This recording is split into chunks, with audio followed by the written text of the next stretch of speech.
Well, good evening, beautiful people of the internet. Welcome along once again to the weekly dust up that is the Studio Rats live Q&A, number 48 this evening. We are heading on to our first year of doing this craziness, Paul. Wow, it's nearly as old as you. Thank you. What do you mean? What do you mean weekly dust up? Oh, you know. I know. I guess sometimes it gets a bit heated. Yeah, it's good fun. We've got a few things to get off our chest and to impart to the world, but as ever, we would love to hear your questions, comments, feedback, criticisms, whinges, moans, all that sort of stuff. I will open up the forum, so if anybody wants to join us this evening in show, as it were, then please, if you've got a quiet space and you've got a laptop or a phone or whatever, and you can join us, please do. It would be great to have you along. Mr. Drew, I would kind of say, what have you been up to? But I also kind of know what you've been up to. Yes, unfortunately, we had to spend a day with each other. On when was it? Was it Thursday? It was last Thursday. Yeah. Was it? It was nice, wasn't it? We had a nice time. Took Simon out, and that video's now live. Yes. So Simon went to buy a telly and didn't, and you went to buy a PRS and didn't. But I still possibly looking at PRS. That the old what is it? The semi-hollow. Yeah. Just, that or the studio. That's just. Is it burning a hole? No, it's just haunting my dreams a bit. Okay. I was actually quite frustrated that day, and I'll tell the story now. Oh yeah. There was. If you've ever been into a guitar, they normally have a wall of kind of used or secondhand or pre-loved, I think is the affectionate phrase, isn't it? Yeah. And I walked in, and the first guitar I saw on the wall, I thought, do you know what? It's not the most expensive guitar in the world, but I've always fancied a Brian May kind of red special copy. And the Burns ones I know were really, really good, but really expensive. Oh, were they? The Guild ones, the early Guild ones were great. The later Guild ones were not so great. Oh. But then Brian May bought the license back, and he set up his own company to build red specials. The Brian May Guitar Company, if you will. And they had one on the wall. And it was about 600 quid, I think, wasn't it? It was. About 600 quid. And I thought, do you know what? End of our official filming window, I'm going to grab that and run that through that rather beautiful Bogner amp. Oh, that amp was the daddy, wasn't it? And I really wanted to, I was thinking, do you know what? I know I'm moving house and don't need to buy anything right now, but that was one of those opportunities, you know, it was an opportunity to grab a guitar that's on the list. And by the time we'd finished, they'd sold it. I was like, couldn't believe it. You couldn't believe it. I was gutted. I was absolutely gutted. Hey, do you know what we should do? You know what we should do before we talk anymore? We should actually give all of the members. We should. A little shout out. So thank you to Hank Stone, who's been a member for 6 months. Glutton for punishment. Glutton for punishment. We got PL Sheaf is actually a new member, 3 days. David Pavo, I think David's in the house tonight. 15 days. Cheers, David. Matt Wiltshire, John Partridge, Phil McNally, John Green, Keith Axtell, Jonathan Moran, Mike Ayton, and Ruben Saragoza. Thank you. Your support is duly noted and greatly appreciated. Yeah, cheers, guys. Without your help, we can't do what we do. Absolutely. So, absolutely. If you fancy joining us, there are loads of cool stuff that you get. Larry North is also in the house, and I have to speak about him in a minute. We won't dwell on it, but it's worth chatting about quickly. Yes. So, who is in the house thus far? Ryan's in, Dave Stockton's in, Safi's in. Great to see you guys. John Green. Sorry, I would. It's like I would never call anyone Johnny when I'm not a Jimmy. Oh, God, I want to find out from John. John, did you buy that guitar? John can let us know. Stephen James, all the way from Brisbane, Australia. Phil's in, Renee's in, Mr. Ayton's in, Dave Orr's in, Bruce is in, Larry's in. We've already said that. John Partridge is in, and Dave McQuillan is in. Great to see you guys. Great to have you with us. And Get your questions in. Come and join us live on the stream and all that sort of stuff. Well, this week, other than going guitar shopping or trying to go guitar shopping in my case and failing miserably, and I've been stuck pretty much here doing video type stuff, which is not very exciting. But I did buy a new piece of kit, which I'm very excited about. You want to show us? I will. I can't really show it working because I haven't got the cables set up right. But it's not a guitar. It's not interesting. It's not guitar. It's not a guitar, but it is a little controllery thing for DAWs and for editing platforms and stuff. And all these little buttons can be self-assigned, but they're also little tiny screens. Yeah, that is brilliant. Actually, they're little tiny OLED screens, I think, or they light up and they show images and stuff. They're really, really cool, and it's speeding up my workflow intensely. I will now shut up because joining us is the one, the only Safi. Safi. Hey, mate, how you doing? Hello. Thank you. Great to have you with us, buddy. Thank you so much. I just wanted to come online for a few minutes. Actually, I've been, a fan of the show, but that's because of your, immense knowledge and building the bridge between your pro audio world and music industry knowledge, building that bridge to us hobbyists, or should I say maybe people who feel a great passion for music but have not had the chance to connect with that world. And maybe I'll stay a few minutes. Again, I think, teachers, I come from a family of teachers. I'm a lawyer by profession. Teachers give you information, better teachers give you knowledge so that you can use that knowledge to get somewhere.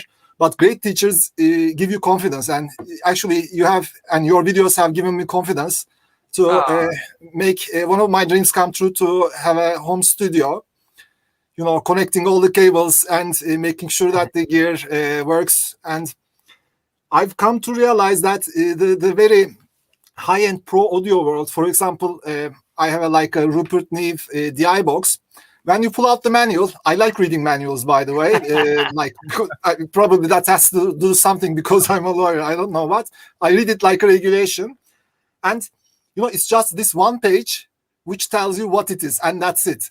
And I guess the evolution of this ability to being able to produce music at home, sort of created this awareness. But the elite manufacturers were not aware of those people who don't have much knowledge. So thanks a lot. I mean, for all of the informative videos, and about maybe few seconds of music.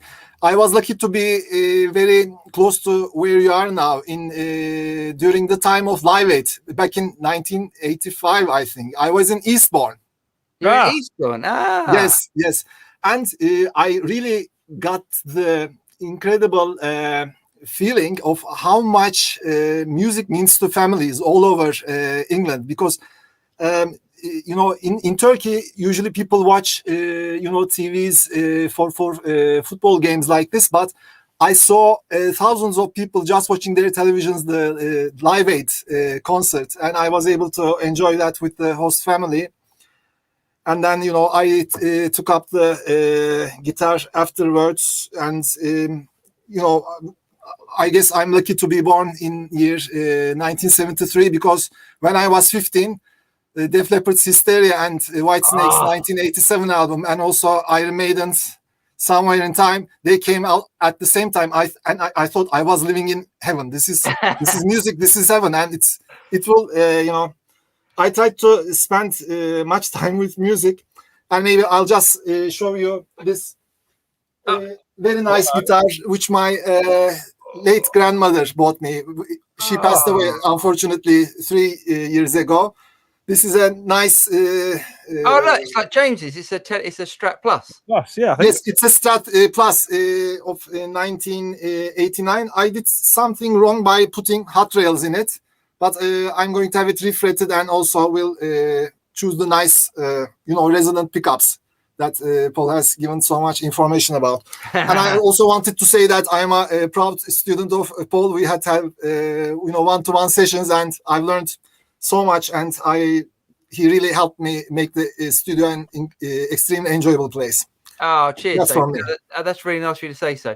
By the way, and I wish you weren't talking on your computer. You could show us around your studio, because Safi's studio is amazing. The funny thing is that my wife always says to me, why does your studio never look like the studio in the catalogs?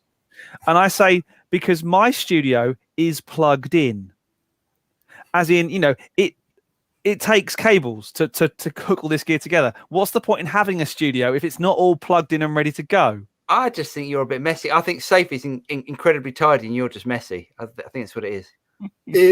Actually, the table is very messy, but you are not able to see the part that is really messy. And because I'm using the monitor, I wish I had the microphone and the earphones.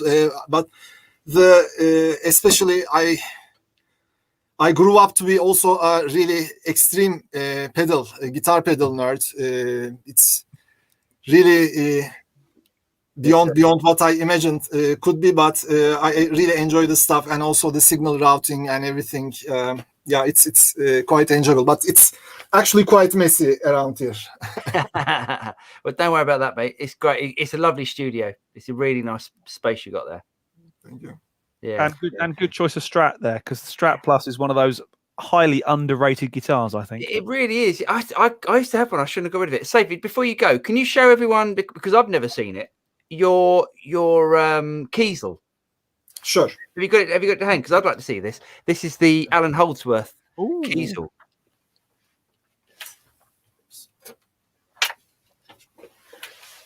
Let's have a butcher's at this.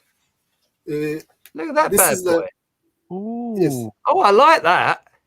Good color as well. That is a good. Yeah, it's Alan Holdsworth's favorite color. His guitars used to be some of them used to be green, and maybe a few words on him. I think he's like this incredible universal person, and I think they should really build a statue of his in Bradford, because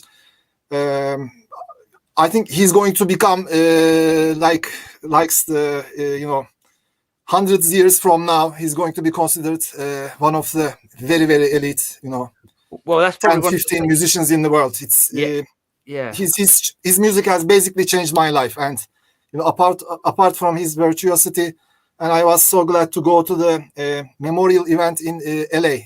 I wanted to do a pilgrimage thing, and I met him once. It's very resonant.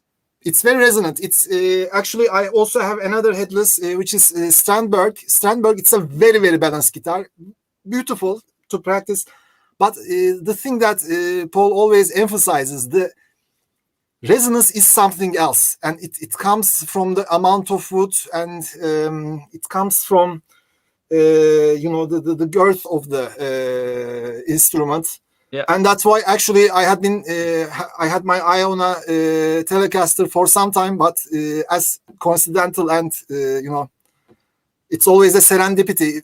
Something passes my mind, I just open YouTube and immediately see a video of yours about it. It's always been like that. Well, look, and someone else mentioned it. I did see someone else who mentioned it. Someone was talking about the LSL. Here we go. Bruce Brooks says he really has severe gas for the LSL telly. If you're thinking about telly, you should have a look at those LSLs. They're fantastic. Yeah, there are a few in Istanbul. Great. It's like a pub night, online pub night that we have been enjoying since many, many months. I'm sure lots of our mates have questions, and I don't want to intervene with the discussion, and I will again enjoy the show, and would like to say thank you very much, and bye for now. Cheers, Safi. Thanks again, mate. See you soon. Bye bye. That was nice. Very nice. There was some interesting comments about the telly video, one of which being why no GNL, and I don't know the answer to that. I don't. Do Guitar deal with GNL? They do. But we didn't see. I didn't see. I didn't see any tellies. I don't think they had any tellies in. It wasn't. thing. We weren't going. We're only going to pick Fender and LSL. It was basically we're going to pick the ones we like, and they didn't have any. So there was no kind of favoritism or branding or anything like that going on. We weren't paid to do the video by anybody. We were doing it because Simon wanted to buy a telly. We thought it was a fun thing to do. Keep going. I'm just trying to find something out. Just give me something. Pad? Sorry? I need to pad some more. Just a little bit more. Yeah. So anyway, okay. No, I'm fine now. I'm absolutely fine. Right. I'm absolutely fine. Okay. Oh. So, but what I'd like, I'm not sure if it'll come on, but I'd like John to come on and show us his new Rick Turner guitar, because that's a bit special. Ooh. So, or at least John's gonna have to tell us about it at some point. I have bought another thing this week as well. You have? It is guitar related as well. Go on. It hasn't arrived yet. Go on. But it's on its way apparently. I have bought the most versatile, useful pedal of all pedals, according to your friend Tim Pierce. Well, he's not my friend. I like what he does. I don't think I've ever met the guy. I met him once a couple of years ago. Yeah. I bought I've gone old school. I've bought a Boss graphic EQ. Nice, really nice actually. Is it the GE7?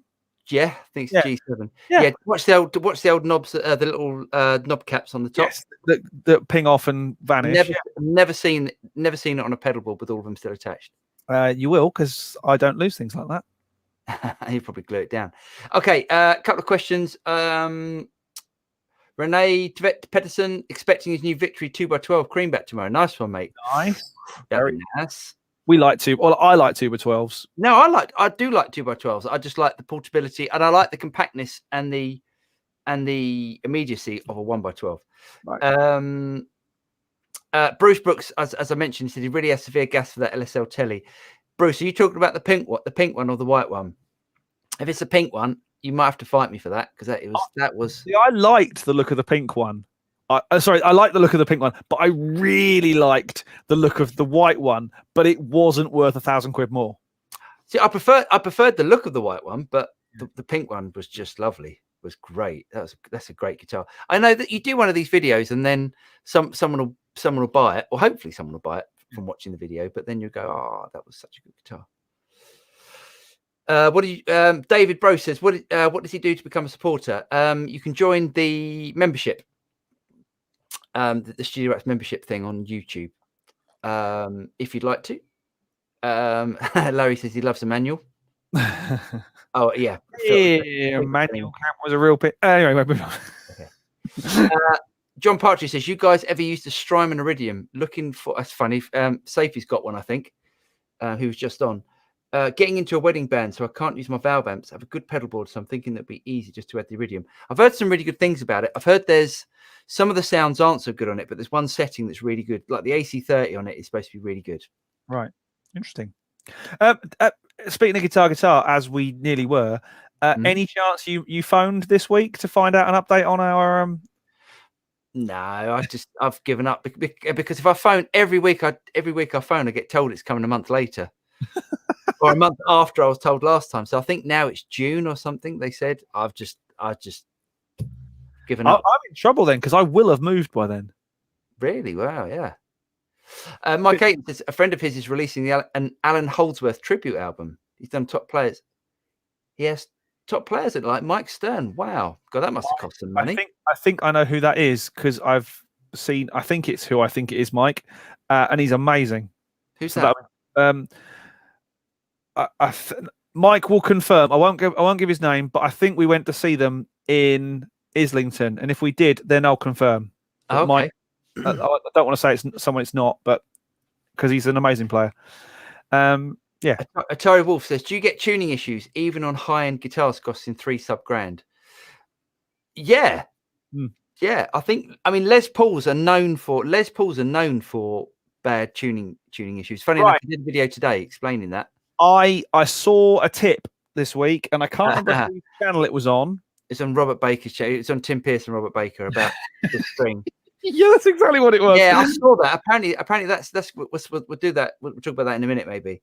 Yeah. So yeah, not so much. I mean, I think the way that the Les Paul is designed is because of the way the angle of the headstock and where the tuners are. It's not designed very, very well. So Les Pauls are known for that being out of the G string going out of tune. But I mean, I've had one Les Paul that has, and I've had a few that haven't. So the one I got this week hasn't got that. And issue. I think so much of that is how hard you play, how much you physically throw the instrument about. Mm-hmm. Has a massive amount of effect on it. Yeah. Ryan 13 says, bought a Morley ABY switcher, and now I can go between my Marshall DSL and my Katana 100. I go wet, dry, or double high gain. It really fills out the sound. Oh, that sounds a good idea. Nice. Yeah, great idea. Yeah. Keith Milner EQ. Yes, because I was saying what was the most useful pedal, and everyone correctly guessed EQ. Yes. But most people use it as a bit of a boost, or a cut pedal. But yeah, really good. Called it. Tim is right. Tim Pierce is right. It is the most useful pedal. Oh, I see. Well done, mate. The Turner is in London, but he's in Nottingham. We'll come and show you his turn. So John's bought a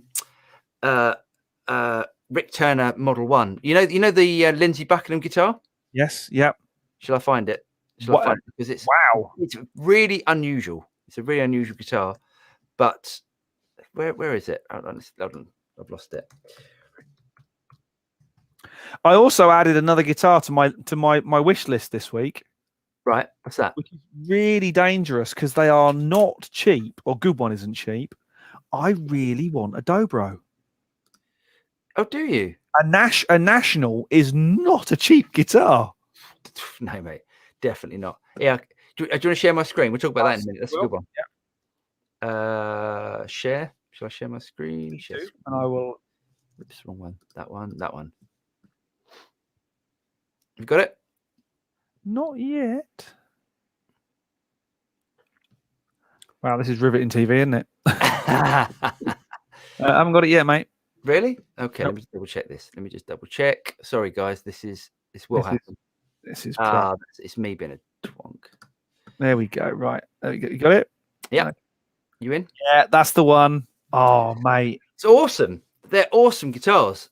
And you know, like Lindsey Buckingham's guitar playing. I mean, I know I was going about Fleetwood Mac and stuff, but what a guitar player!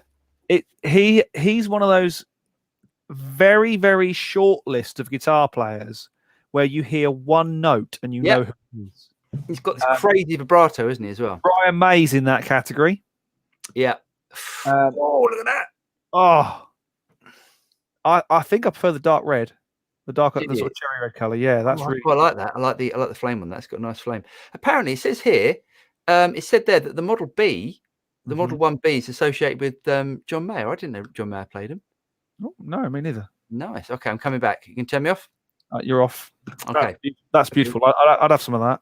Yeah, it's nice, isn't it? I like that. Unusual, and they're not cheap as well. No, I was about to say I don't think they are. Okay, Rash Pradham, honest review on the GT1000. What are you saying that I don't do an honest review on it, or do you want an honest review, or you don't believe my review? I don't quite understand. The honest review on the GT1000, I've done loads of videos on it. It's great. It's really good. Really good for certain sounds.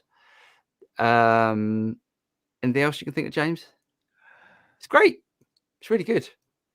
I think with all the Boss products, if because they use their own algorithms, why would they go and sub in from anywhere else? So things like, you know, the Boss pedals, the Boss pedal emulations that are in them are excellent. If you want something a bit out of the box, a bit left of center, you're going to struggle a little bit. Would be my if to throw one in there. You know, you're going to get a great flange sound, you're going to get a great chorus, a great delay, a great set of amps and whatever. If you want something a little bit left of center that maybe Boss haven't done or don't do are not necessarily known for, it might struggle a little bit. But to be fair, everything I've heard my man over here do has been amazing. So Guitar. Yeah, no, I think it's great. I think it's really good. It's really good. Yeah, it's really good. The effects in it are fantastic. It's got all the algorithms from their 500 series. And if you go and buy their delay, their 500 delay, their 500 reverb, and their 500 modulation, it's going to cost you more than buying a GT1000. So it's almost like buy a GT1000. Yeah, it's great. Whether it's as good as the Neural DSP Cortex, we won't know until probably a couple of years. December probably, yeah, when else get delivered. But we'll let you know, Rashis, if it can compete with that. Yeah. Safi says Mike Aiton, great. I'll look out for it. That's about the album. Tip: don't buy a Gibson. I might have a problem there. Whoops. Yeah, I think it's worthwhile finding one that doesn't have that problem. I'm sure there's a way of fixing it if it does. I saw someone had put a string tree on a Les Paul, but that is can't do that. That's I just live with it. Just live with the fact that some instruments are compromised. It's the sound of the instrument. No, yeah, definitely. And I wouldn't let it put you off buying a Gibson. I would just say, just try and find one that doesn't do it. And probably 90% of them don't do it. Mine doesn't. Doesn't it? Yours great. Mine's a relatively cheap one by comparison to yours. Yeah, I think they're just known for, maybe some people have had a bit of a nightmare with them. Blood Rainer says, their Eastman SB59 stays perfectly in tune. Nice. Oh, that's a nice guitar. Yeah. Keith says he has problem with his G string. Also, with it, he had trouble with his guitar too. Guitars too, yeah. Yes, the chap that we are referring to is a guitarist called Enrico Pina, who Mike and I have seen with his band in Islington before, and he's absolutely Carnatica is the band. Oh, nice. Okay. Proper female-fronted prog rock. Amazing. Yeah, excellent. Nice one. You'd hate it. Absolutely. If it's not pop, I'm not interested. It's not J or K-pop. If it's not a J or K-pop, you're not interested. No, definitely. Okay, where are we? I think Jason Rebello plays on Jeff Beck's keyboard player. Yep. Yeah. Jason Rebello also played with Sting. Nice. Excellent. Yeah. And I've met him as well. He's a phenomenal jazz piano player. He bizarrely in Suffolk, where I originate from, it started off at a place called the Charlesworth Peacock. Then it went to the Boxford Fleece, and now it's gone to this hotel in Suffolk. But it's called Fleece Jazz, like a Friday night jazz club, and they have the top creme de la creme of world jazz players. And this one night in Suffolk, I know it's bizarre. Wow. They had Jason Rebello on piano, Christian McBride on bass, and I can't remember the name of the drummer. Mark Mondesi on drums, and it was blinding, absolutely incredible. These three guys were just on it in this little hotel jazz club in Suffolk. Nice. And we all hung out at the bar afterwards and chatted, and it was really nice. Yeah. Nice one. Renee says he has a Les Paul Studio Pro from 2014, and it's terrible on tuning. I've been reluctant to change the tuners, but when it's in tune, it sounds so good. It's changing tuners, something people do on Les Pauls. People definitely change tuners on Les Pauls. What are the ones they used to change them to? The Grovers. Grovers. Grovers.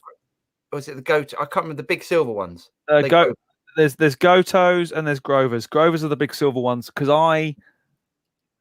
I changed the machines on my Epiphone because there's a little tiny on the original Epiphone machines. There's a little tiny grommet like a washer. Yeah. Over time went. Boing. Oh, really? At that point, there's no tension and they just unwind themselves. Oh, so I thought that's really annoying. Yeah, and it's an Epiphone. It's a cheap guitar, relatively speaking, and I got some Grovers online for about 50 quid. Right. And it is awesome. That thing stays in tune so well. And considering it's an Epiphone, I mean, it's an old one now. It's 30 odd years old. Right. For It's my first guitar. It's my first electric guitar, so I can't sell it ever. But it's actually now I've changed the pickups on it. I've changed the machines on it. It's actually a really nice guitar. Yeah, good guitar. That absolutely. I can show you what the problem is with the Gibsons. If I can do that, you can see. I mean, even look at how close. Right, it's opposite for me there. Look how close that passes the strings. It's not the best design in the world, but you have to. You kind of just live with it, don't you? Really, you work with it, and it's part of the guitar. It's part of the instrument. Not really. Yeah, I think most of the time it's not an issue. I think they're making far more of an issue than it is. Right, what do we get to? Shahar Bar doesn't like the Buckingham guitar. Do you know what? I never used to like them, but I think you sort of grow into it. I think they're such an amazingly well built guitar, and it's an unusual looking guitar. But I just think if I saw someone in a band playing that, I'd go, that guy knows what he's doing. I think it's. I really like them. Yeah, I think they're cool. I think it's a one trick pony. I think it's that sound. You love that sound. That's why you'd buy that guitar. Yeah, but that's a great thing because it's very much its own thing, and it's the only thing that does that. Hasn't it got something in the back where you put like you can give it a twist? There's like a bolt in the back, and then you can move the pickup. I think so. Yeah, you can. Yeah, there's some weirdness going on with it, but I mean, it's it will always be associated with Fleetwood Mac, with Lindsey Buckingham, wouldn't it? It would always be associated with Lindsey Buckingham. I mean, I remember the first time I saw them live. Sadly, I've never seen them live in concert, but I saw them live on a TV thing. I went, "What is that?" And just thought, "What an amazing!" You go, "Oh, that's how he gets his sound," and then you realise he could make that sound on any instrument. For the solo at the end of the Chain, he grabs a Les Paul. Oh, does he? I don't know if he does live, but apparently that's how it was recorded in the studio. So Les Paul. Oh, was it? Oh, interesting. But it's all his finger technique and his style. That's not you cannot play that solo with a pick. It doesn't sound right. He's just such a great soloist. You guys ever played a Morley Moonstar guitar? I've never heard of one. Heard of that? No, definitely not. Sounds cool though. Like the sound of that. We're talking Morley as in them what make wah-wahs. Keep talking. I'll work it out. I've already told the Morley wah story, haven't I? The reason I've got a Morley wah rather than a the obvious crybaby is because Gig Sounds in Streatham didn't have a crybaby. So Morley. Gig Sounds probably got them cheap. Probably. No comment. I cannot find anything on the internet regarding a Morley Moonstar. Ah, okay. Right, let me just. This is what always happens with we get so many questions in. I tell you what, should we just take a break from questions and talk about the news? Yes. Talk about new stuff. Then I can come back and then my brain's not going. That's news. Yes. Okay. Do you want to? I will. Say when. Let's start with. Oh yeah, no. Start with this one. All right. Ta-da! You in? Yeah. So we got the sad passing of Jen Steinman. That was this. Was that today? Actually. Yes, I think it was. And you try and go, what's his most famous song, and then you realise, okay, the guy's got a discography longer than most people's toilet roll. Oh my god! I mean, it's probably obscene. one of the richest songwriters ever. As well. Okay, so there's that one. Now, apparently, he would do anything for love. But he wouldn't do that. No. Anyway, yes. So that is sad news. Obviously, on happier news, Ernie Ball got some new shizzle. Ooh. Look at the colours. Look at this. But it gets better. It gets better. See, that's nice, isn't it? That's quite nice. Oh, that's nice. The new Sabre. Yeah, I thought you'd like that. That's a bit more metal, isn't it? You'd like that. But then look at that. Oh, how good is that? Beautiful. I would definitely. Yeah, that's really nice. Absolutely love that. Can you see Hawko with that? Yeah. Oh, the bongo as well. I don't like bongos. I don't get bongos. I don't look. I do like the way they play, and I do like the way they sound. No, it's not a looker. It's a bit too weird. Oh, that's kind of cool though. It's a bit too dream theater, isn't it?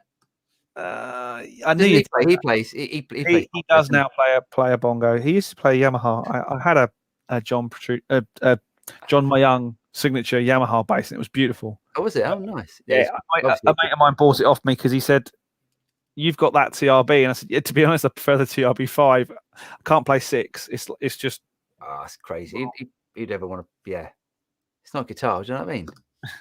Hmm. Okay. I mean, depends how interested people are in this. But Apple have brought out the new M1 chip to the iMac and new iPad Pro. Interesting. Look at that. Don't they look cool? The new iMacs are in all different colors. Yeah. No? Yeah. And considering like you and me have just recently bought an iPad, that's a bit gutting. Yeah. I mean, I kind of knew there was one coming. Right. But I had a job to do. Yeah. And I needed one.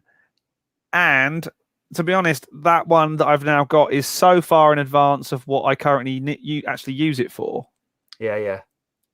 Then having the M1 chip on an iPad doesn't really bother me.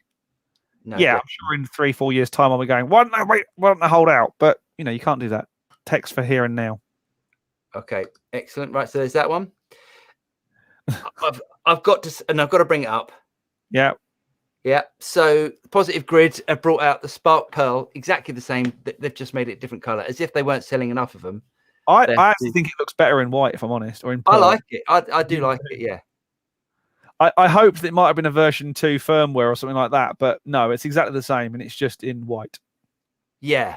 I think that's to blend into your living room better, isn't it? Yeah, and it's probably and they've probably done it to make them seem a little bit less, sort of a bit more godly and a little bit less guilty about nicking people's videos. Anyway. Oh, look at this. So yeah. Keeley brought out the Monterey Fuzz. Mm-hmm. Look at that. You do like a Keeley, don't you? Yeah, that's nice. Oh, the great pedals. Keeley makes some great stuff. Right, you're really going to like the next one. Yeah. Oh, baby high watts. Baby high watts. Oh, that's dangerous. 5 watt high watts. Oh, the high watts. Yeah. Surely that 5 watts, they're low watts. Very good. Oh, that's not that's tasty. That's very tempting because I have been after a high watt. 2-channel too. The only thing I don't like about it, I don't know if I can zoom in on this. Can I zoom in? Yeah, use command plus minus. Oh no, it's control, isn't it? Yeah. Right. It's got an auxiliary. What's that about? That to me makes it into a little toy. Yeah, hopefully they're not. Hopefully they are serious on the inside, but that's very appealing. Yeah, nice 2-channel, nice. How much, dare I ask? Or not? No, they're not expensive. I think I saw the price, $333. Well, that's not bad at all, is it? No, it's great. It's really nice. Now we always get people asking about Harley Benton on the show, so I thought this was quite interesting because basically they've done an affordable exotic wood acoustic range. I don't know how they do it. I don't know how they can afford to get all these what make instruments so cheap, but now they're making some exotic wood ones, and they're not cheap. €255 to €569. Wow, that is cheap for an exotic top guitar. I mean, yeah. Harley Benton, going back 10 years was the joke of Thomann, wasn't it? Yeah. I mean, you didn't buy a Harley Benton guitar or amp because it was horrific. I mean, genuinely horrific, but not so much the case anymore.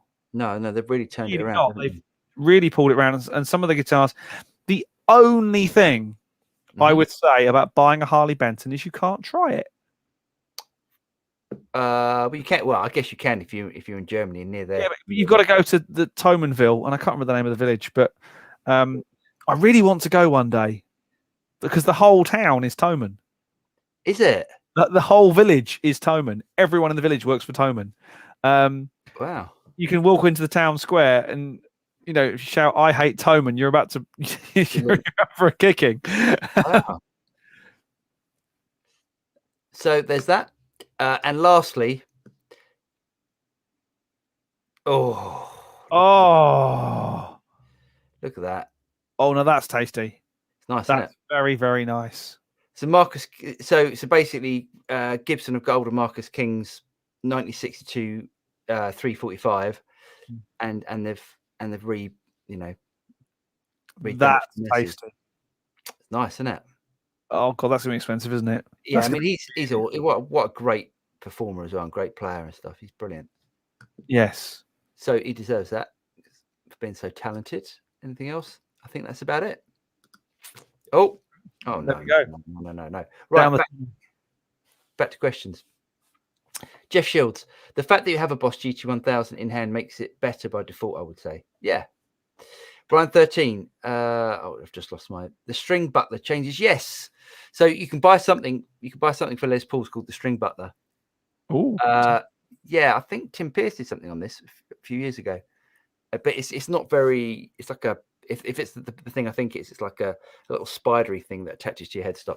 It's not the prettiest of things, to be honest. But I liked that tip that they came up with, which is basically normally when you wind your strings on, you wind down the shank, don't you?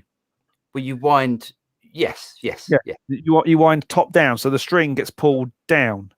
What they were saying was wind your G string above the hole, above the shank, to relieve the angle. And I thought, actually, that makes complete and utter sense. Yeah, it makes total sense. So I'm going to try that next time. Nice one. Yeah, Chris says the string butler is great for the Gibsons, although it's a bit ugly. It does spoil the look, unfortunately. It gives it a straight string pull. Oh, nice. Okay. Blood Rainer says at the end, the idea that the angle or the 3/3 tuners are the problem. I don't think it's 3/3 tuners, because there's plenty of guitars that do that. Saying that, like a PRS, amazing tuning stability on a PRS. Historic guitar. John says, I see it all the time. Tuning problems come predominantly from people not being able to restring their guitars very well. That's pretty true. That's true. Yeah. Yeah. I remember when I worked with people who have not got lock-in tuners who pull the string all the way through and then start to wind. Because if you've got lock-in tuners, you pull it all as tight as you can, lock it up, and then you just wind it on what you need to. But if you haven't got lockers, then you're going to need to wind on a certain amount on to get some stability. Yeah, but you can even do too much. You can do too much, and then Keith says, I've heard cutting the nut differently can help. Oh, interesting. Graphtec nut as opposed to a nylon nut as well. Oh, nice. Okay. Because it changes the way the string moves backwards and forwards in the nut. Renee says, good advice. Thanks. The Les Paul Studio has kidney grovers, but I'll ask my guy about it tomorrow. Yeah, definitely. I think it's definitely worth speaking to a decent luthier that can give you advice about it. I'm sure that they'll know how to fix any problems you've got. Yeah. Right. Lefty Mike, this is interesting. I'm interested in the Bad Cat, the Poor amplifier. It is a desktop amp with a tube preamp and a Class D power amp. Interested in your thoughts on that, and if you had an experience with something similar. I tried to contact Bad Cat.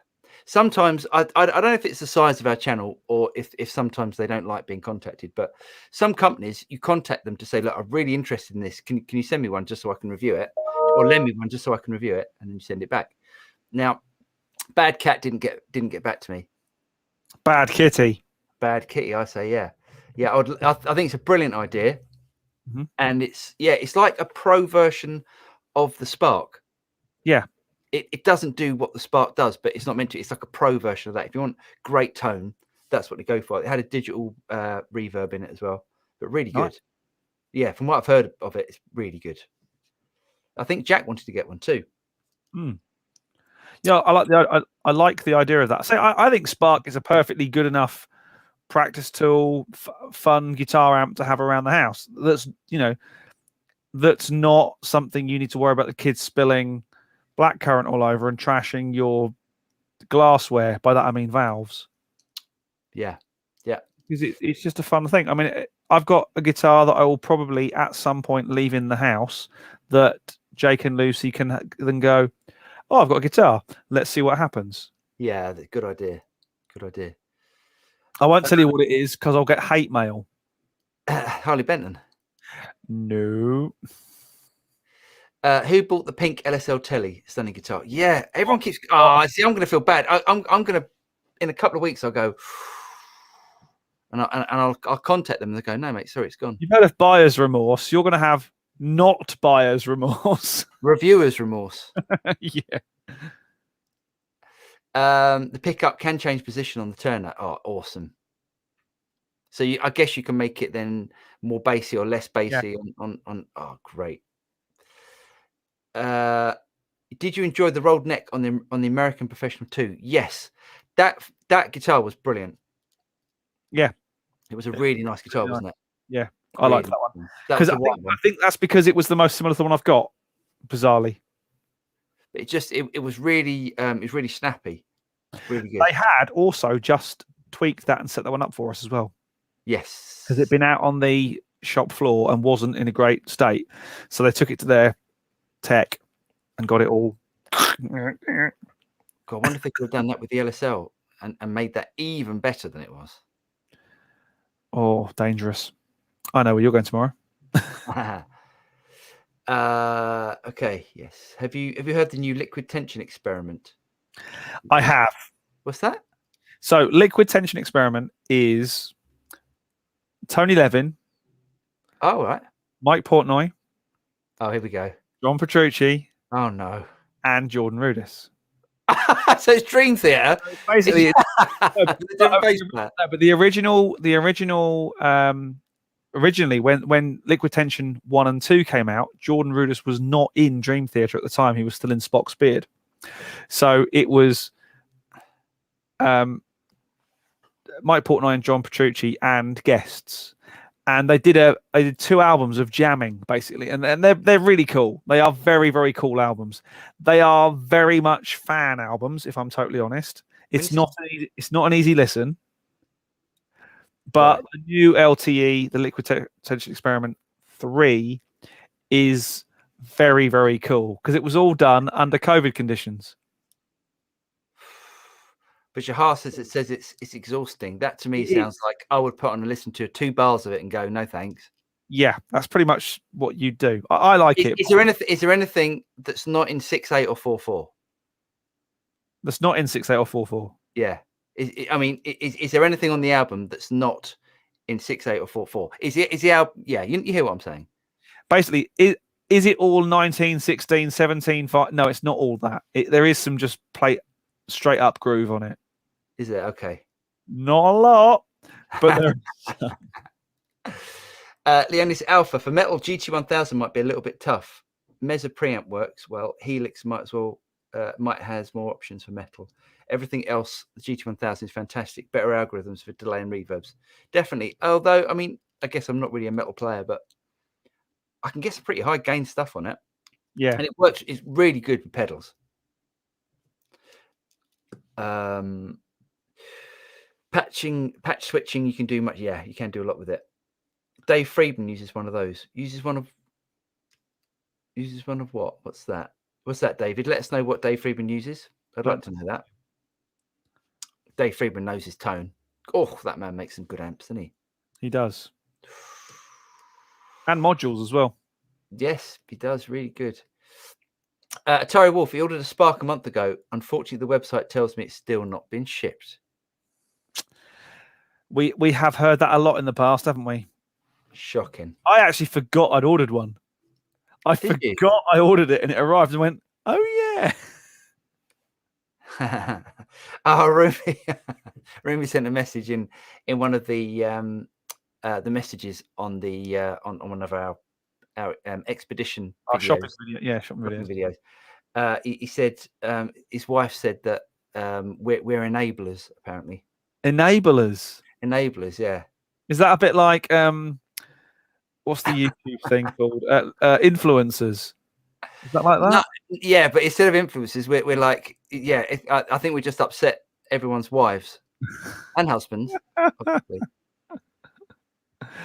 Oh well. Stephen James says, Paul, I told you that I purchased a Bosch GT1000, but then returned it in a day. But after watching your videos over and over, I went and bought a GT1000 core. So that's your fault now. I'm determined to get it to work for me.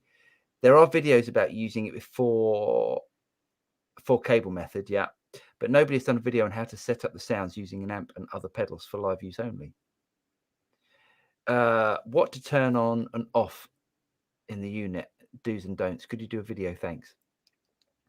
For 4 cable method, yeah, okay, I'll have a look at that.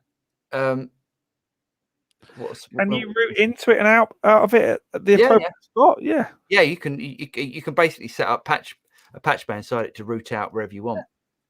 Cool. Yeah, I hope. I mean, if you, I take it you've downloaded the free patches that I did, so it's really good, Steve. I mean, for certain things, it's brilliant. It's literally right down here. It's always plugged in. Cool. If you gents start doing jazz sessions, might be called the Studio Cats. Very good. Yes, I could do that. I could dig that. I could. I don't think I can play anything past a major 7 chord. So that's about brushes out, and I'm there. Yeah. One guitar says, if you bed the G string by pushing down both sides of the nut under tension, it will help so much. World-class tech showed me this. Awesome. That's true, actually. You've got to look at how many Les Pauls have been used for live. 1 million. If only 1 million. Yeah. Blood Rain, please read me again. The problem with Les Paul style guitar is in how the nut is cut. It's not because of the angle of the headstock or the separation between the tuners. That's not what I've heard, but okay. I think that could be an issue. I think there's probably some legs in it, but there's probably some legs in other issues as well. So, Mike Ayton, can we have some Jack? Jack can come back whenever he wants. He has an open invitation. One guitar, Tom Bukovac told the same in one of his videos. Great, excellent. The Marshall DSL-20, deal of the century for EL34 Mini. James, what do you think?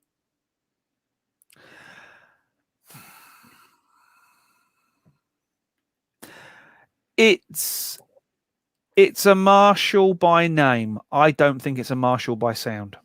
If I'm honest, it's a bit fizzy. I think fizzy is a good word for it.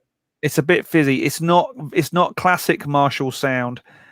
It's not a JCM sound. It's a DSL sound, and the DSLs and the TSLs have never done it for me. If I'm honest, it is competitively priced. If you're in that sort of space and you want a Valve amp, and you haven't got any more to throw at it, it's a great amp, but it's not classic Marshall. There, I said it. No, I agree. I do agree with you. I think when I did the review of all the Studio Series amps, all the other 20-watt amps, you plugged them in and instantly you were just like, this is really good. This is really fantastic.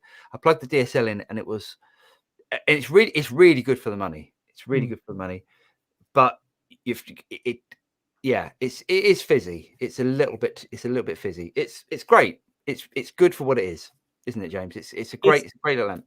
It's a classic case of if you're a good player, you will make it sound good. It's quite funny that Safi was on and said about Live Aid from 1984, because I was watching before Paul signed into the thing. I was watching some of Live Aid. I was watching Nick Kershaw from Live Aid. Oh, brilliant! Yeah, brilliant. I mean, the whole band were bang on it. But the number of Marshalls that were on that show, obviously they're all the big ones and the old ones, but that Marshall, that big classic Marshall sound, is amazing. But you put any of those top flight players on a DSL and they're going to make it sound amazing. Not because the amp sounds good or bad, because they sound good or bad. Yeah. So it's I don't want to. It's good. It's really good for the money. It's really good for the money. I think that's probably the best way of looking at it. Yeah. Yep. Awesome. Can we get off the fence now? It's kind of hurting. Well, if I hated it, I'd say if I hated it, I'd say I hated it, but I don't hate it. Okay. AA940 says, hello guys. I've been on the fence about the APB16. Do you think it's a better investment over more traditional hardware equipment? Absolutely, hands down, yes. James, right, James. Okay, let's. Bit of a disclaimer. Full disclosure, I do work with the team at McDSP, and I do have a pair of APBs down here. Okay, so my thought on it is, and I don't work for McDSP or have an APB, but after trying it, I think it's brilliant. It's really good. I've had it. It's been out with some pretty top flight people of late. It's funny again. We were talking about this before we came on air. The people that like it and the people that actually love it and are embracing it are those who have a studio of types, as in a base, not necessarily a home studio, but they have a base. The people who are not embracing it are the nomadic ones who all their stuff is on their laptop and they're working on planes and stuff like that. Because obviously it's a bit like having a dongle attached again. Yeah. But I think sonically it is stunning. And although I'm paid by the company to make some of their videos, I'm not on company time now. I think they are amazing units. And I think if you got one, you would not be upset. 16 channels of 500 series is going to set you back an awful lot more than an APB 16. Yeah, it's a really good thing. It's a really good thing. Okay, Matthew Call says, Paul, what model is your pedal board that accommodates the ES8? So I've just dug this up. James, you want to... I have done that. Yeah, there we go. Lovely. So, Alder and Ash are the company that make them. They do lots of different versions. I think mine is the Earl, which is this one here. Can I click on it? Yes, you can. Nice. And basically what you do is you go in there, you choose what wood you want, choose the size. I think mine is a 36 by 18. I could be wrong, but the best thing is to do is to give them a shout and to say that you want the same size as my one, and he'll sort you out. Whoops. Oh, that's good. Brilliant. But Alder and Ash, yeah, really good. And you can have it in other timbers, not just Alder or Ash. Absolutely. Yeah. David Brose, a little high watt, yeah, definitely. Looks cool, doesn't it? I like that. David also says, yeah, I like those loads a lot for not much money. So Morley Moonstar, honestly, there's nothing on the internet. I'm looking at images. Hold on, let me just type in Morley Moonstar guitar. Hold on. See if that helps. Moonstone. No, don't know. Nothing. Honestly, don't know. Yeah, I'd like to see it. Okay. Paul, the Jamiroquai story episode was great. Cheers for sharing. Oh, thanks, mate. Yeah, I didn't know whether to do it or not. I didn't know whether to, because I didn't want it to seem like that I was bitter or anything, because I wasn't, because obviously I've moved on from that. But it was I wanted sort of people to know, or wanted people to not probably make the same mistakes that I did in that audition. What made me laugh about that? It was you said that JK looked at you to blow a solo. Blow a solo? It's a jazz thing. Blow a solo, okay. Right? And yet, I can't think of any Jamiroquai songs that have got a guitar solo in them. Yeah, I think maybe that's what confused me. I've actually got an audition story that you've got to do a video of that one. Don't waste it now. I won't waste it now. I'll do an audition video of it because it is bloody funny. I've got a couple more, but I don't want to.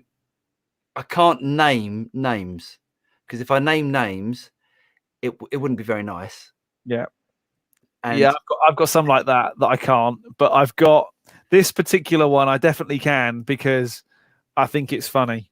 Okay, great. Okay. I think it's funny, and because it's not a bad thing. It was a me thing that made it bad, not a them thing that made it bad. So it's okay. Yeah. Yeah, thanks, Jeff. Renee says the DSL20 is about half the price of the SC20 or the SV20. Makes it a great deal, but I'm saving to get the SV20. I think it's worth saving. Worth it. It's worth saving. Yeah. There's a difference. One's made in the UK and one's made in China. I think, is that right, James? I think the DSLs are Chinese. I couldn't say where, but it's not in the UK. It's no, they're Vietnamese. They're made in Vietnam. Developing world rather than England. Mike Caton says he would buy a Trinov first. I guess instead of that's buying APB. the APB. Oh, it depends on your monitoring. If you've got a pair of keys, you can't use Trinov. It's true. So, yeah. Yeah, I mean, some people, yeah. Don't know. Thanks, got a pleasure. James, I have a Trinov Demon and the new remote coming over for a magazine review tomorrow. So have I. Nice. I've What, got coming one. over as well? No, I've got the La Remote. Because Oh. Trinov are French, so you have to go, La Remote, is it de la? Yes. What, you've got that coming in for review as well? Yes.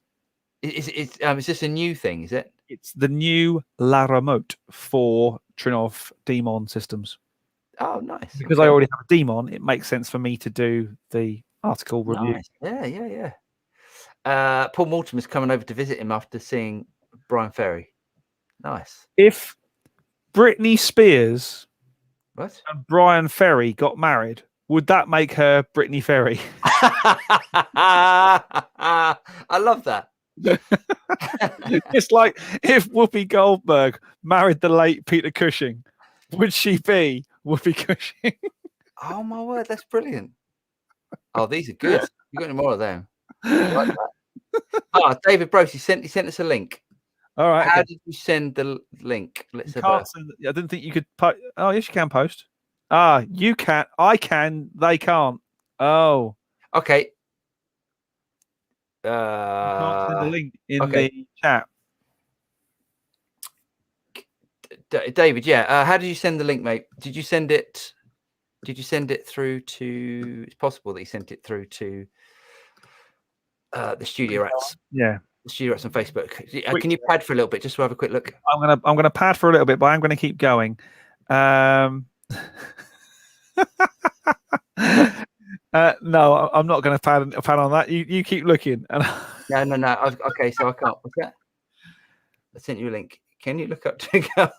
Yeah, that's why I'm trying not to pad on that one. I don't know what that is. Mate, don't. Okay. Okay. Jeff says it was a great lesson. I think he's referring to your Jamiroquai video. Oh, cheers, mate. Yes. Good. Yeah. Hopefully you won't make the same mistakes.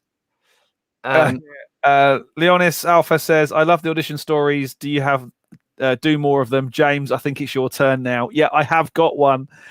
I am just plucking up the courage to do it because it's one of those. I'll do it. Just do it.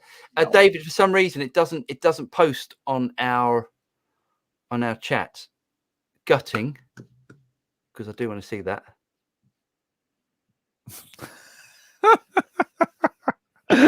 Yeah. Dear. I think Shahar should be watched, I think. Yes. Yes.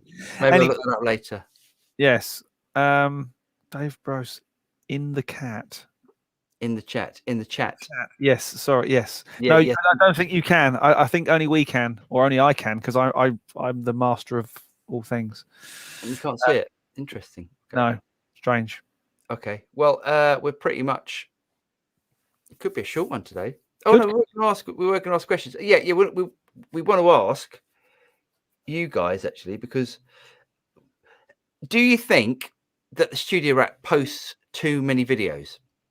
Is the question.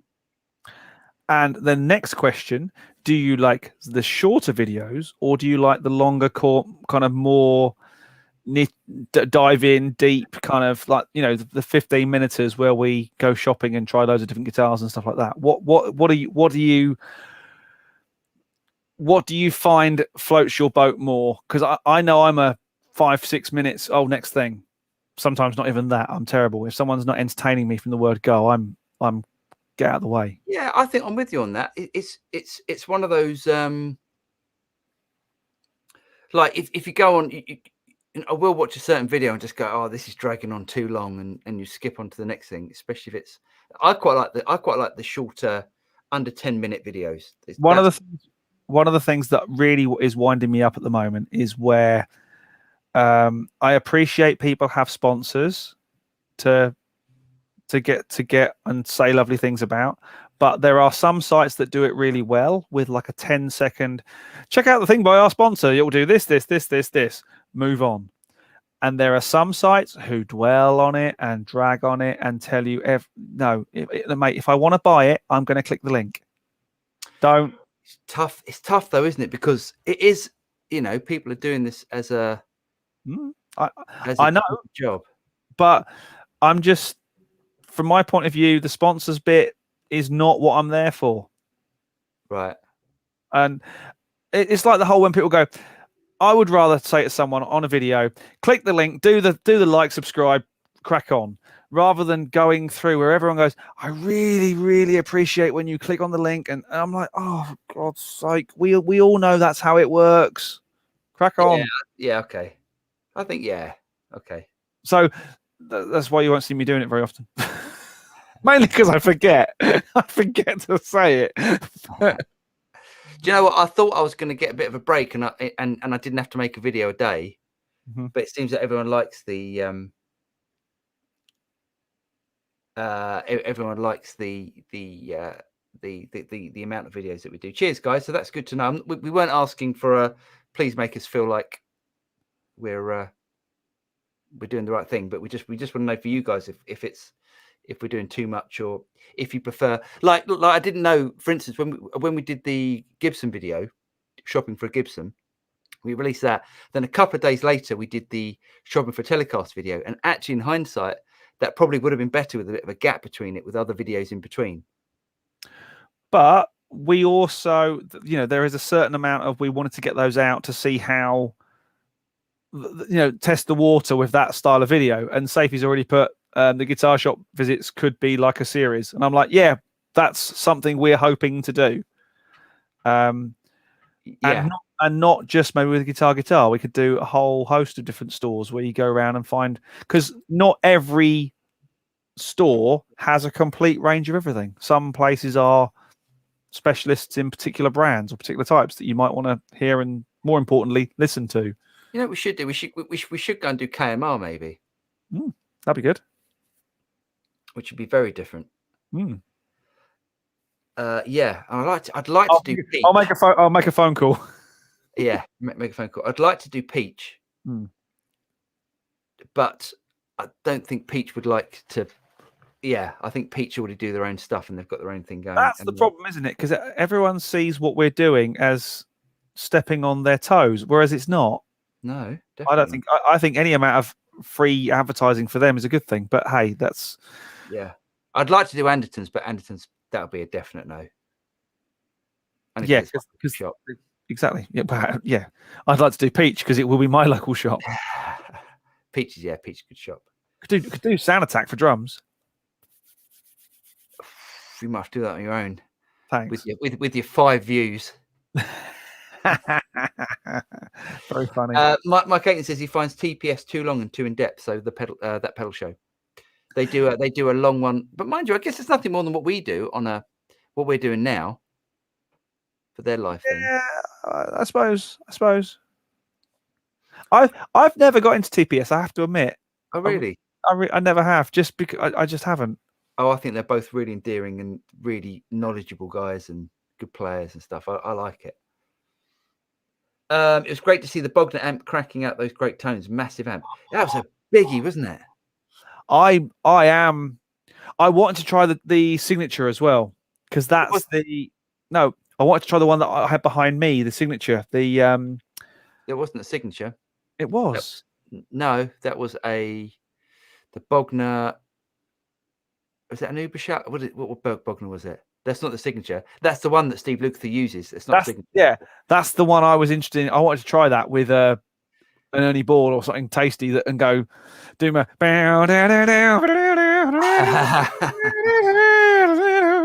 Oh, nice. Yeah, nice. Yeah, what a great amp. I'd love that amp. I've been having dreams about that amp as well. I really love the big control knobs on it as well. Yeah, it wasn't. I'm so in that kind of Marshall. I know what it does all on one row thing. Yeah. Whereas it was all a bit kind of whoa, mad scientist. Yeah, which was quite cool. Yeah. Okay, we all know how it works, guys. I personally love your videos. I love Paul's playing tone. Just keep at it, and you guys will grow as a channel. Oh, cheers, Leonis. Thanks, mate. Very nice. Jeff Shields. I like the video length. to be. Oh, sorry, Mike Ayton first. Go visit some amp and cab manufacturers. That's a good idea. See if Marshall would have us. You know, we've got a relationship with them. That'd be a good video. We could go and pick up the amps that we've paid for months ago. No, we haven't actually paid for. No, it's just a pro forma on that note. Just oh, so you've got my money still? Yeah, lovely. Only a bit of interest out of that. Thanks, mate. Thanks. Yeah, great. No, it's there waiting to be. It's put in a separate account. Of course, it is. Where are we? Sorry, guys. The comments keep going up, so it's hard to see. Yeah, that's a good idea though. Victory. The only thing about Victory, it's owned by. I mean, I don't know if people know this. It's owned by Andertons. Andertons is basically Victory. So that might be a little bit tricky, but maybe. I don't know, because I'm not sure that's common knowledge enough to stop someone wanting to go in and do a video. No, I'd like to do a video. I think they're great amps. I love Victory Marshall would be a good one though, because you know it's such an iconic. I have got another in with the Marshall family as well. Have you? Yeah. Go on. Jim's brother. Jim's brother. Yeah, Charlie. How old is he? How old is he? Oh, getting on, but not as old as the late Jim was. Oh, awesome. Yeah, I've got an in there. Nice. Oh yeah, definitely. See if we can abuse that one a little bit. Yeah, yeah. No, that's a good shout, Mike. We'll do that. Jeff Shield says, I like the video length to be relevant to the experience, e.g. the Katana videos, short focus on one thing. The Guitar Safari longer because it shows what you'd want to do it ourselves. Yeah, that's a good point. Yeah. The TPS now makes time spacing in the video, so I watch them over time instead of one go. Yeah, that's true about TPS. I tend to watch like 20-minute chunks of it, and then Goldfinger, that thing is thick. It was a big, like, how deep was it? It was like that deep. It was that deep. It reminded me of a mate of mine had the all valve Messer bass head from the early late 80s, early 90s, and it was all glass, and it was like a 2-man lift to get this head up, and it reminded me of that because it did look like. But I mean, what a tone out of that thing! Yeah. But I did want to try the other one as well. Yeah. Go for it. Mike says it would be interesting to try cheap amps versus expensive, a bit like your son's telly video. Yeah, that's a good video. Well, I can do that. I mean, I've got the divided by 13, which is a pretty expensive amp. I'd like to get hold of a Dumble, like a proper Dumble, and then because there's nothing more expensive than that. Just to do a video on that. Yeah, that's silly money, isn't it? Yeah, bonkers money, stupid money. John says, Paul, you're going to show us your purchase. Do you mean the Les Paul? Because I did do a video on that. Maybe John hasn't seen it, or do you want me to show it on the show? Go and get. Oh, what again? Have I got to? Go and get the new toy. I've got to. Oh, just banged it. Crunch. Oh, it's already got a ding on it. Relic. I don't care. It's relic. Yeah. Oh, it is. So, that's a question I've got for you guys. I took the scratch plate off it, as you might have seen halfway through the video. Do you think it looks cool without the scratch plate? It looks a bit more slashed, doesn't it? Don't use one of those on it. No, I don't mind. Again, I don't mind with that because, you know, the more relic it gets, for me, the better. It's got the chunkiest, beefiest neck on it. I've done a video today, coming out in the next couple of days, with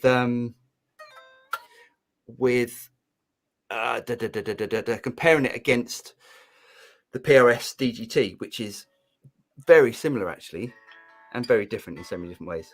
I'd love to hear it. I'd love to hear that £3,000 monster against my Les Paul Studio. You know, that's 800 quid's worth. I think that'd be an interesting comparison. That's true. Yeah, that's true. But yeah, these aren't. You know, luckily it was that price because it was a second-hand one. But yeah. Yeah, but I mean, you're looking at potentially a 5,000 quid guitar versus a 800. No, they're about 4,1, something like that, I think. Yes, still a chunk of change. Yeah, it's enough money, isn't it? Yes. That would be great. Yeah, Marshall tool. Yeah, visit Rift Amps. Rift Amps. That's a good one. I think they're.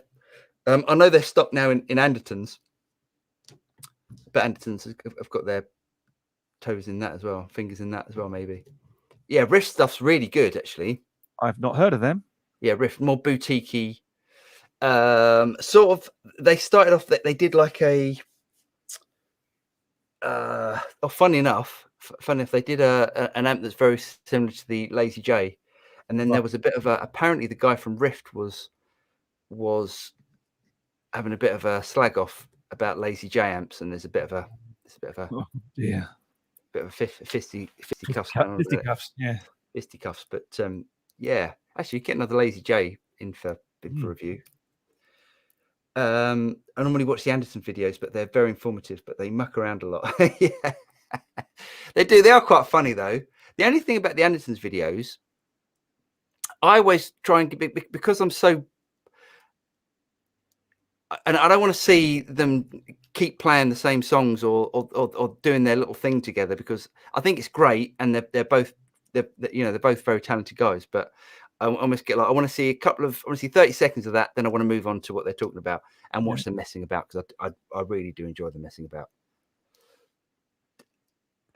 Okay, where are we? Renee says yes, I go to sleep, but thanks for the time and advice. Pleasure. Sleep well. Sleep tight. John says, well, love it. Cheers, mate. Pete Thorns reckons a Dumble is an investment. The wife is having none of it. It would be an investment. My only thing is that at some point, Mr. Dumble is going to mass produce amps, and then all these people with these. Is he though? No, Does he need to? He won't. Does he need to? Does he need to? I don't think it's a question of need with him. I think it's just, I don't know. It's a really strange thing. I don't understand I don't understand why they're so expensive, and I don't understand why he's so. No, I'm only going to make you one, but I'm going to make you wait for it for years and take your money for it. It's just a very strange. Yeah, there are some strange ones out there, aren't they? Aren't there? I mean, in the high-tech world, there's the Chilean chap, Stam. Stam, yes. Same sort of, yeah. Same sort of... although his stuff is... one hastens to use the word clone of the hardware original, but his stuff is very, very nice. But you pay and you hear nothing for months. Really? And all of a sudden, you'll get a notice from customs that a box has arrived from Chile, and you still owe 300 quid more on it from customs and stuff like that. Customer service not his strong point, but man, can that guy solder and design circuits? Yeah. Mike Hayton's got to go. Dad Taxi. Good night, mate. Leonis, wait, Victory is owned by Andertons, and I knew stuff. So it's owned by Andertons, and I can't remember his name. He used to own Cornford, isn't it? Yeah, Cornford. I can't think of his name now. Mr. Cornford. No, it's not Cornford. I know. Funny that. Wonder why. I can't think of his name. But yes, Cornford amps went under. I think what they did was they released. So basically, from what I've heard, the amps they weren't making money, and it was costing them a lot of money to make the amps, and they weren't making the money. And then he built the Roadstar series, which I think was an amp that was made somewhere else, and they tried to save it by doing that, but it didn't quite work. And then so he left and he started up Victory, and he's brilliant. Victory amps are really good. There was a time though when everyone and their auntie was playing Cornfords, wasn't there? Because it was the first, as far as I know, it was the first of the kind of commercially available hand-wired boutique style heads that were actually affordable. Probably right, yeah. You're probably right. I found one of the, I can't remember what the little cab, the little Hurricane Harlequin. Yeah, one of those for a couple of it was about 500 quid, and I was like, it's on the verge of being a deal, but not enough to. Not enough for a drive to Derby and back. I think that's an investment. I think over time, they will then increase. Those little ones, a little, not the Hurricane. So what did I say? Harlequin.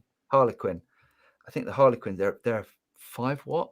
Yeah, something like that. Something like that. The really low wattage, but great studio amp. Dennis Cornell is a good man to visit. Yeah. Now, here's an interesting one because Cornell have appeared on my Facebook. I think GAK do them. Oh, okay. And they do like a little kind of lunchbox, kind of 15-watt head type thing. And I was thinking, that's interesting. But I'm wondering if that's Cornell by name, not necessarily by nature. Yeah. Yeah. What made elsewhere. Yeah. I don't think Cornell amps are that expensive. And I know secondhand you can get some good deals. Worth looking at. Bruce says, I like Anderton videos because of Pete, but they're still nothing more than an infomercial for whatever they're trying to push out that week. It's very true, actually. I think that's it. You have to remember, and I say in the high-tech world, I always look at the Sweetwater stuff because Mitch Gallagher, I've met a couple of times, and he's the ultimate pro at the gear demo infomercial. But you have to remember, he still works for someone who is trying to sell you something, and that's what Anderton's is. They're a store. We're going wrong. Is this where we're going wrong? We're making no money because we're not trying to sell things.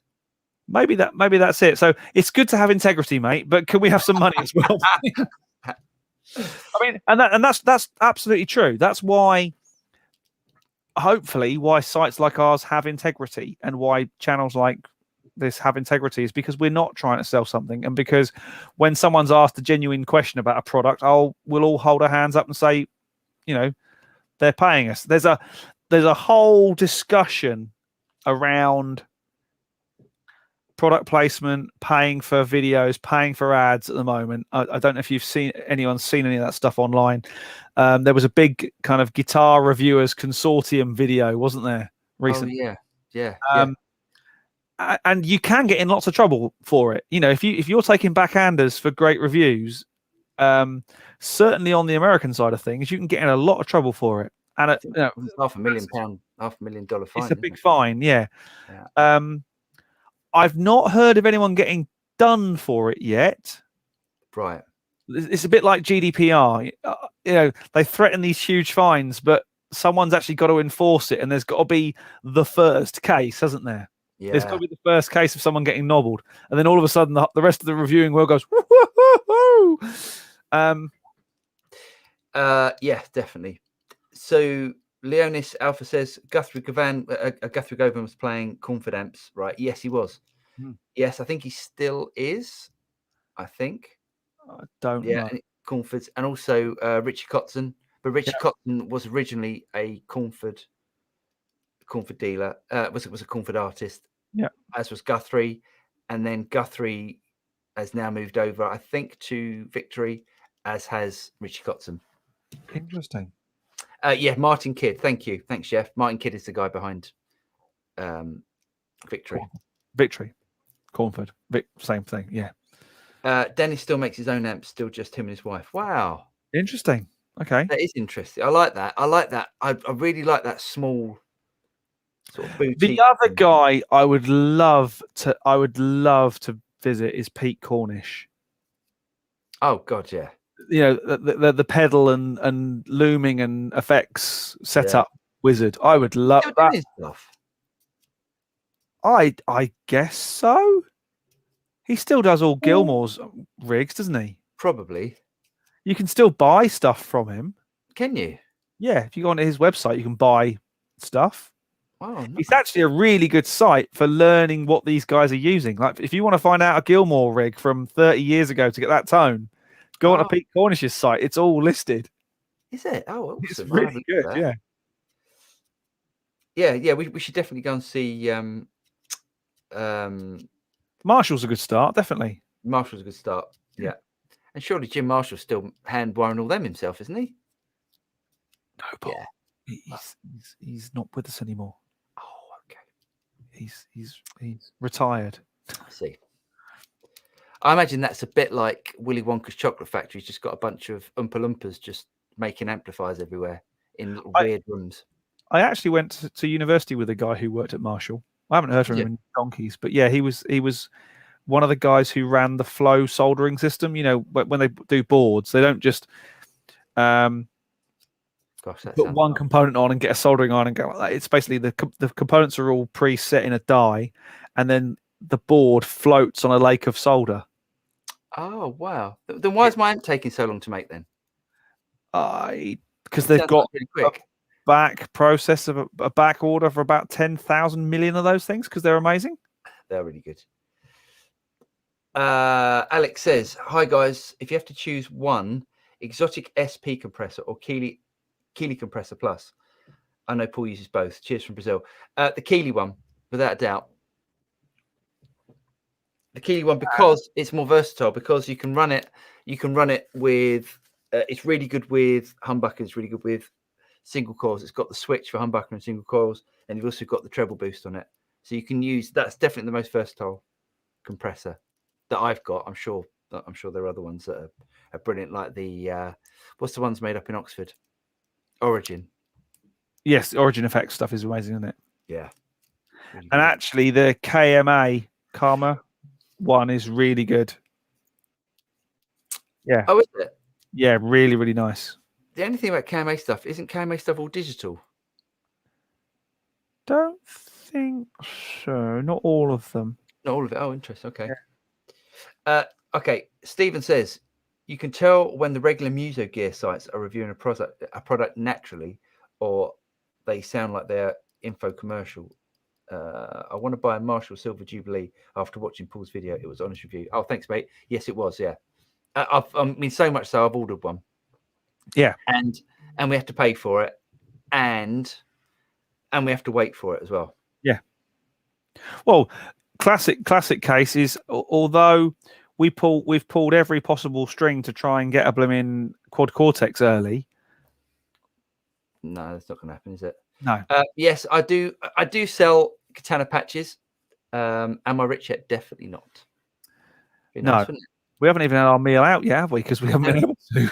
Yeah, I don't think I'd ever be rich from selling katana patches, even if I had like. Anyway, be nice, wouldn't it? Yes, it'd be nice.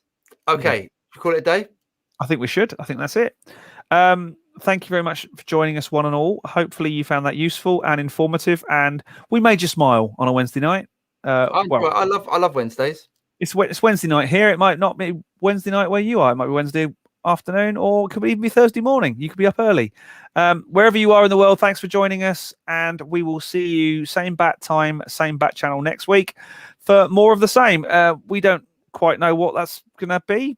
You kind of dictate, really, don't you? So everyone have a safe week. Take care, and we will see you again very, very soon. Good night. Cheers, guys.